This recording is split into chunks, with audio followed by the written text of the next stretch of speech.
नमस्कार, मैं शानवी त्रिपाठी। आप देख रहे हैं फास्ट न्यूज इंडिया।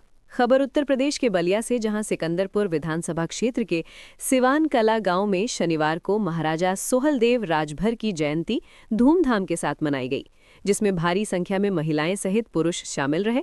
वहीं मुख्य अतिथि के रूप में पहुंचे उत्तर प्रदेश सरकार के मंत्री दानिश आजाद अंसारी ने कहा कि महाराजा सोहलदेव राजभर जी को पूरे देश व दुनिया में मानने वाले लोग हैं। उन्होंने हमेशा अन्याय के खिलाफ लड़ाई लड़ी है।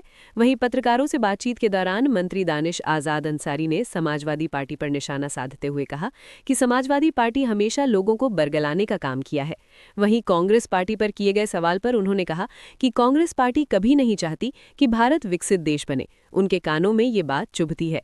आप लोगों ने देखा है कि जब कांग्रेस पार्टी की शासनकाल थी, तब उन लोगों ने देश को भ्रष्टाचार व आतंकवाद के आग में झोंकने का काम किया था। भाजपा नेता व पूर्व विधायक संजय यादव ने कहा कि सिवानकला गांव में जन चौपाल लगाकर लोगों की समस्याओं को सुना गया ताकि उसका निदान कराया जा सके।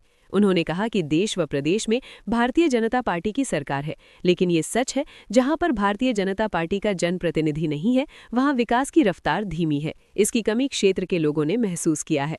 वहीं सिवानकला गांव में वोटर लिस्ट मामले में पूछे गए सवाल पर उन्होंने कहा कि आपत्ति कोई भी कर सकता है, लेकिन जो लोग सही हैं उनका नाम नहीं काटा जाएगा। वहीं इस कार्यक्रम के आयोजन सतेंद्र राजभर ने सबका आभार व्यक्त किया। देखिए बलिया से अंगद कुमार की रिपोर्ट। फल बनाने में तमाम साथी लगे थे। अब हम कोई जाएगा नहीं, और जिस लालसा से, जिस सेवा भाव से आपको बुलाया गया है, उस सेवा भाव से भी आपको अंगीकृत किया जाएगा। आपको अभी आप सब माननीय मुख्य अतिथि जी के ख्यालात विचार को सुन रहे थे। इनके आशीष वचनों को आप सबने अंगीकृत किया। अब इस सभा के अध्यक्ष जी को बोलने से पहले मैं निवेदन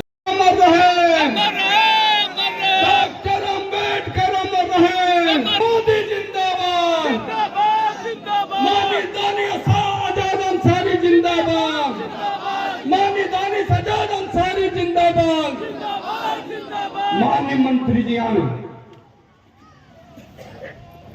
की योजनाएं धरातल तक पहुंचे, इस लक्ष्य के साथ हम काम कर रहे हैं। समाजवादी पार्टी ने हमेशा जनता को बरगलाने का काम किया, जनता को बहकाने का काम किया, लेकिन मोदी जी और योगी जी के नेतृत्व में भारतीय जनता पार्टी का एक एक कार्यकर्ता जनमानस के हित के लिए, समाज के हित के लिए, राष्ट्र के हित के लिए काम करता है। यही हमारा मिशन है और यही भारतीय जनता पार्टी का लक्ष्य है।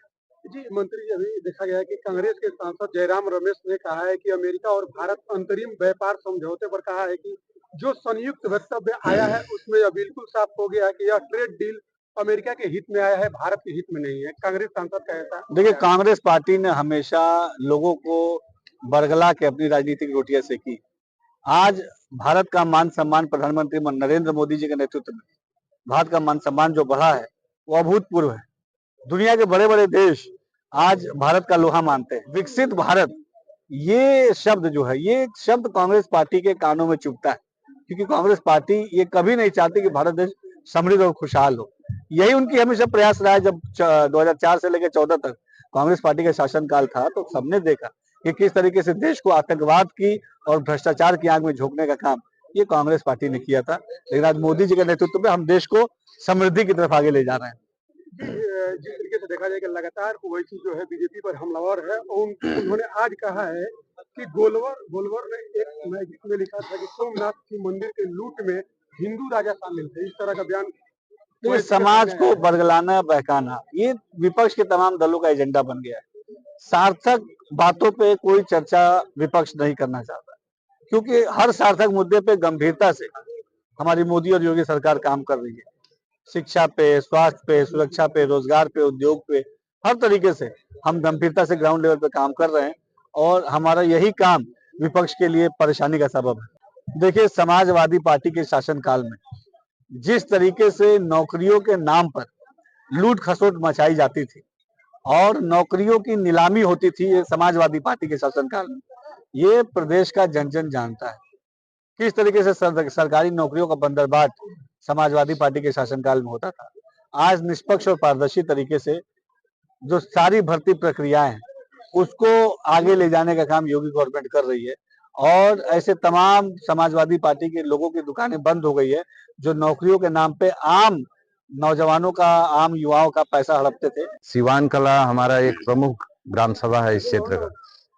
यहाँ की जनता की कुछ समस्याएं थी, जनता कुछ समस्याओं से परेशान थी, इसलिए हम लोग यहाँ चौपाल के माध्यम से उन बातों को हम लोगों ने जानने का प्रयास किया है, ताकि उसका निदान हम लोग शासन प्रशासन के स्तर पे करा सकें। जिस तरह से विधायक जी कार्यक्रम के जरिए आप लोगों को जा रहे हैं, क्या देखने को मिल रहा है? आज हमारे प्रदेश और देश में भारतीय जनता पार्टी की सरकार है, लेकिन ये सच है कि जहां हमारे प्रतिनिधि भारतीय जनता पार्टी के नहीं हैं, वहां जरूर हमारे जो विकास की रफ्तार है वो कमजोर पड़ी है। हमारा पूरा क्षेत्र जो है इस बात की कमी महसूस करता है कि अगर यहाँ भारतीय जनता पार्टी का प्रतिनिधि होता तो जरूर हमको और विकास की संभावनाएं और विकास के काम हमको देखने को मिलते। जी अभी सिवान कला के जो लोग हैं, अभी जिलाधिकारी से भी मिले, उनका आरोप यह है कि जो बीएलओ हैं या जो मुस्लिम समाज के लोग हैं, लगभग 126 लोगों का नाम काटने के लिए ये लोग फॉर्म 7 का अप्लाई किए हैं। ये किसी के इशारे पर चल रहा है। फॉर्म 7 जो है वो आपत्ति है, कोई भी दे सकता है, उसकी जांच की प्रक्रिया है, जांच होगी। अगर कोई सच पाया जाएगा, अगर कोई सामने व्यक्ति होगा तो उसका नाम कहीं भी नहीं काटा जाएगा। आपत्ति देना ये हम लोगों का अधिकार है, हमारे लोगों ने दिया होगा, इसमें कहीं से कोई दिक्कत नहीं है। लेकिन प्रशासन बैठा हुआ है, सारी आपत्तियों को सुनेगा, उसका नोटिस जारी होगा, उसका जवाब देगा, तो उस पर सही कार्रवाई होगी। और गांव की महान जनता, क्षेत्र की महान जनता, वरिष्ठ भारतीय जनता पार्टी के नेता और कार्यकर्ता उपस्थित थे, जिनकी उपस्थिति में महाराजा सुहेलदेव जी की 1017वीं जयंती मनाई गई, जिसमें आप सबने उसके लिए अपने कैमरे से आप सबने कैद भी किया और उन्हीं की याद में सम्मानित हमारे गांव की जरूरतमंद महिला और पुरुष को कंबल भी वितरण किया। इन्हीं चंद कार्यक्रमों के साथ यह कार्यक्रम का समापन हुआ। सबका साथ, सबका सहयोग रहा, इसके लिए सबको हम धन्यवाद देते हैं।